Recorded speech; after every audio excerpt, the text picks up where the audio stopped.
Este parque, que hoy parece completamente normal, fue un campo de prisioneros nazis durante la Segunda Guerra Mundial.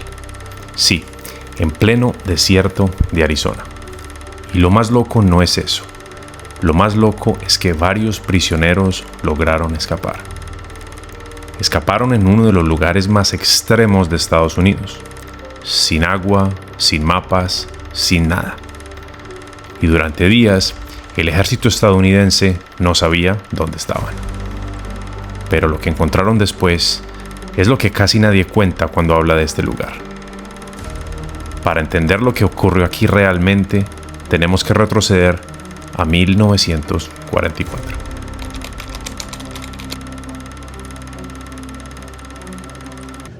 Bueno, muy buenos días a todos. Espero que estén muy bien. Por aquí saludándolos desde la hermosa ciudad de Phoenix, en el estado de Arizona. Estado desértico, hermoso, que a mí personalmente me encanta por todo el contraste de cosas que aquí se encuentran. Literal, esto es aquí en el medio de la ciudad. Estoy en este lugar y este lugar se llama Papago Park. Básicamente Papago Park es un lugar muy concurrido, no solamente por los turistas, sino también por la gente local. Disfrutan mucho de hacer senderismo, trotar, en fin, muchas actividades. Aproximadamente tiene 500 hectáreas y está en todo el corazón de la ciudad de Phoenix. Miren qué hermosura. Esto es un espectáculo, esto parece un oasis en el desierto. Y esa casita de allí, ya la voy a mostrar. No, es que me siento como en una película del oeste, rodeado de montañas hermosas. Ahora, ¿por qué este lugar es tan concurrido por los turistas? Esta montaña, mis queridos amigos, es la que se llama la famosísima Hole in the Rock, o básicamente un hoyo en la roca. Y haciendo un poco de investigación, no solamente me dio curiosidad saber qué historia tenía este lugar. Y haciendo esta investigación me di cuenta de algo muy interesante. Y por ahí, como dice mi amigo Luisito Comunica, un saludo para Luisito Comunica, encontré un dato pero muy perturbador de este lugar, que a día de hoy es un paraíso, pero hace muchos años no lo fue. Ahora ustedes me dirán a mí, pero ¿y cuál es el dato perturbador? Pues déjenme decirle que el dato perturbador llegó muchísimos años después. Estamos hablando de la época de la Segunda Guerra Mundial, más o menos por el año 1943.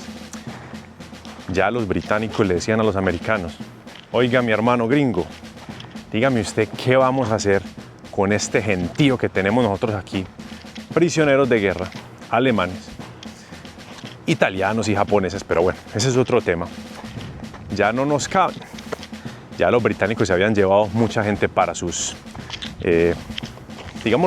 no digámoslo cárceles, digámoslo para sus campos, no de concentración, pero sí donde dejaban a estos prisioneros de guerra, y pues ya se estaban quedando sin espacio. Entonces Estados Unidos dijo: bueno, déjeme yo miro a ver cómo le puedo echar una mano.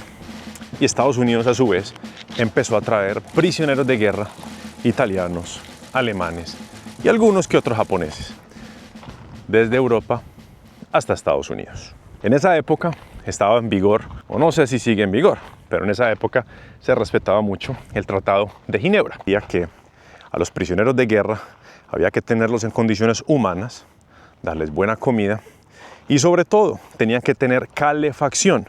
No los podían tirar al frío, porque eso iba a ser un problema internacional pero tremendo. Lógicamente había mucha escasez de petróleo, como todos lo sabemos, o los que no sepan, en esa época había mucha escasez de petróleo. Entonces, ¿qué dijo Estados Unidos? Pues bueno, si me lo llevo para el norte, me va a tocar seguirles dando calefacción y yo pues petróleo no tengo. Entonces, ¿qué pasa? Me los voy a llevar para el sur. Por eso la gran mayoría de campos donde traían prisioneros de guerra eran al sur de Estados Unidos, porque mucho se hablaba de la calefacción, pero no se hablaba nada del aire acondicionado. Decían que había que tenerlos calientes, pero no necesariamente fríos.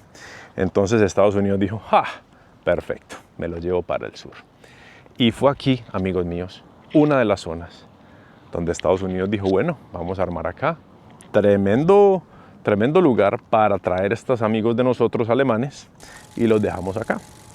Cabe aclarar que en esa época no permitían que hicieran trabajos forzosos y en muchos lugares no les permitían o no era obligatorio que ellos tuvieran que trabajar.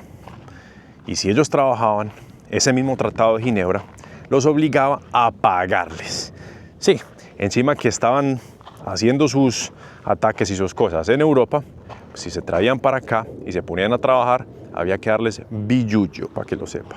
Entonces es así como se le da nacimiento a esta prisión, o digámoslo a este campo donde recluían criminales de guerra alemanes.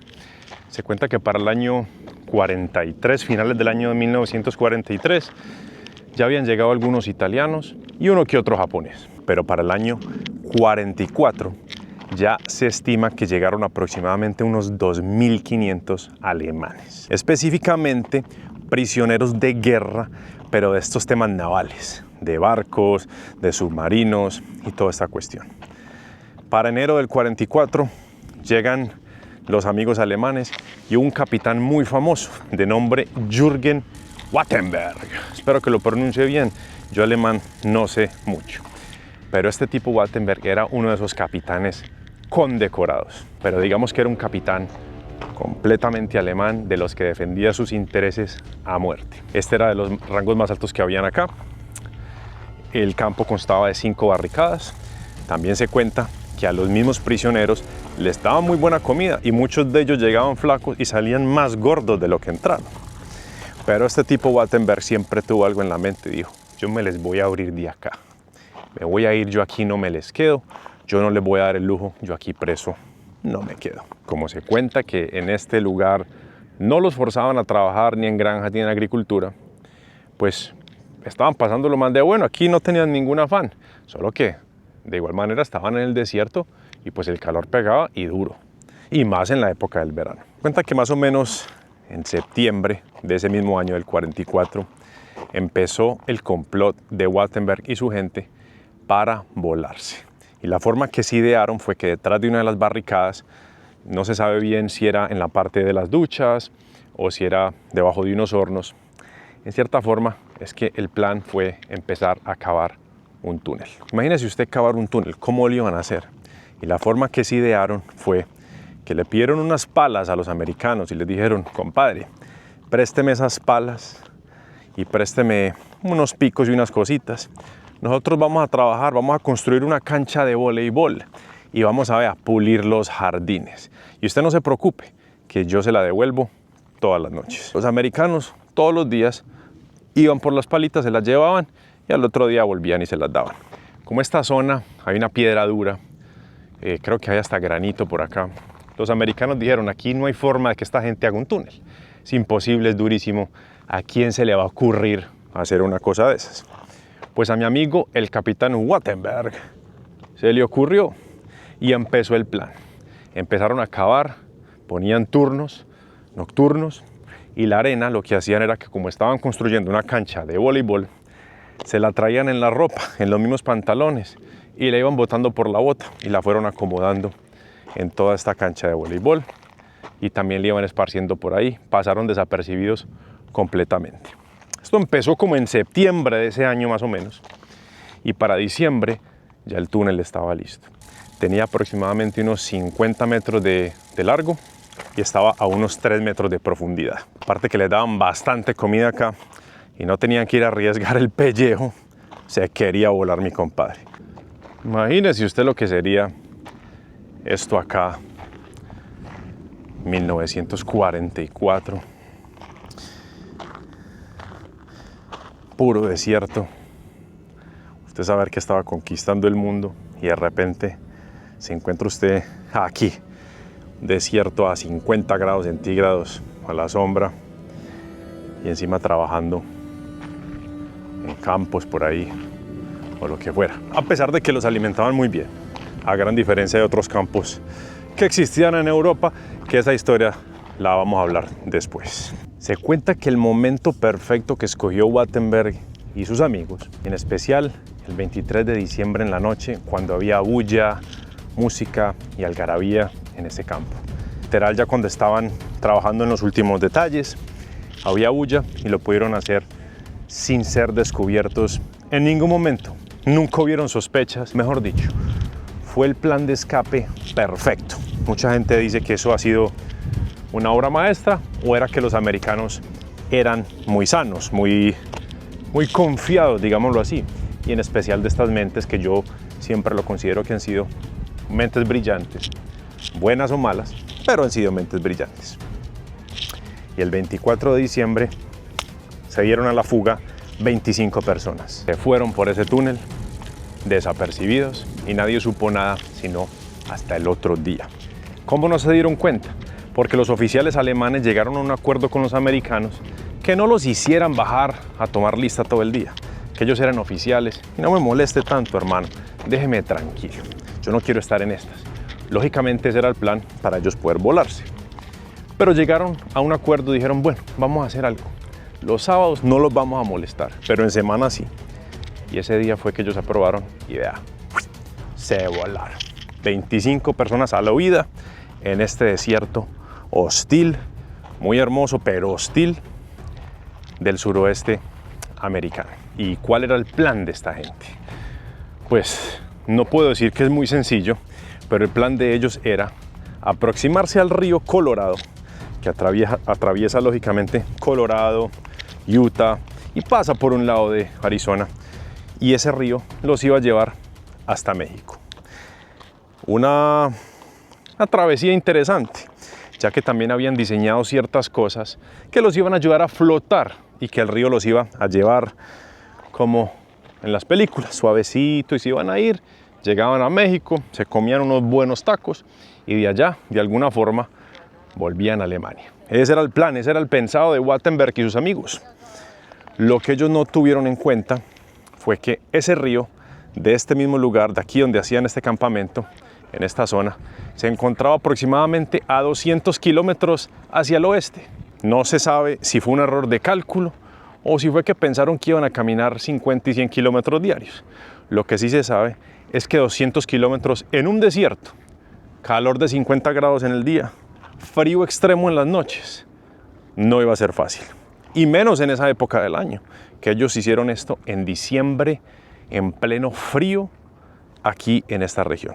Y pues ya ni hablemos de los animales y de la cantidad de cosas que debe haber por acá, que precisamente aquí estoy caminando con mucho cuidado de no irme a topar con un alacrán, con una culebra, con algún tipo de bicho extraño que me impida mi regreso a casa sano y salvo. Y ya que está ahí poniendo atención y si le está gustando esta historia, vaya y siga mis redes aquí en Instagram. Sígueme por allá montamos reelcitos, tips de viaje, cosas muy chéveres. Instagram, TikTok, @IamBrianHair. Deme el follow por allá. Para seguir entonces con la historia, todos 25 se alcanzan a volar y se separan en grupos pequeños. ¿Para qué? Para que no los vieran, para que no fueran observados. Entonces unos arrancan todos en direcciones diferentes, pero la meta era la misma, llegar a ese río y fuera robarse un barco o construir algún tipo de artefacto que les permitiera flotar de aquí hasta México. Y cuenta la leyenda que fueron cayendo poco a poco. Unos fueron descubiertos ya que se acercaban a los ríos o a los lagos a asearse o a lavar la ropa interior, y los mismos granjeros y la gente de la zona reportaba esto a las autoridades, iban y les echaban guante. Y así poco a poco fueron cogiéndolos uno a uno, pero faltaban unos pocos, y entre esos pocos estaba nuestro amigo Wattenberg. Wattenberg dicen que fue de los últimos que pudieron agarrar. Y se dice que Wattenberg y algunos de sus secuaces huyeron hacia la zona norte, aquí de este parque, el Pápago, y se metió a vivir en una cueva. Pues estuvo por allá por más de un mes, hasta que el frío hostil, el calor fuerte, los animales y la falta de comida lo hizo salir de ahí. Salió caminando, muy débil, deshidratado, cansado y muy triste, le aseguro también yo, y se entregó a las autoridades solito. Todos los 25 que se volaron de este campamento, a todos volvieron y los atraparon.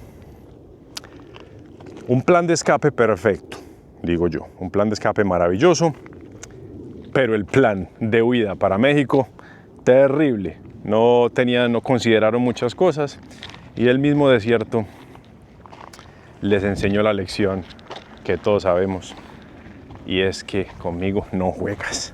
Y la razón que están aquí es básicamente por esto. Bueno, amigos, espero que hayan disfrutado esta historia tan interesante. Si te gustó, déjame un like por acá, comparte este video. Hemos ido creciendo de a poco aquí en YouTube. Este es el comienzo de mi gira por acá por Arizona. Vamos a visitar varios lugares. Estoy reactivando mi YouTube, ya que lo tenía un poco olvidado y sé que va a ser difícil al principio. Entonces su colaboración, su like, su compartir va a ayudar mucho que el canal vuelva a tener algo de exposición. Dele a seguir por acá en Instagram, sígame por allá para que charlemos, para que conversemos. Y bueno, nos vemos en la próxima, en un próximo destino, en un próximo lugar. Les deseo lo mejor, cuídense, hasta luego, bye.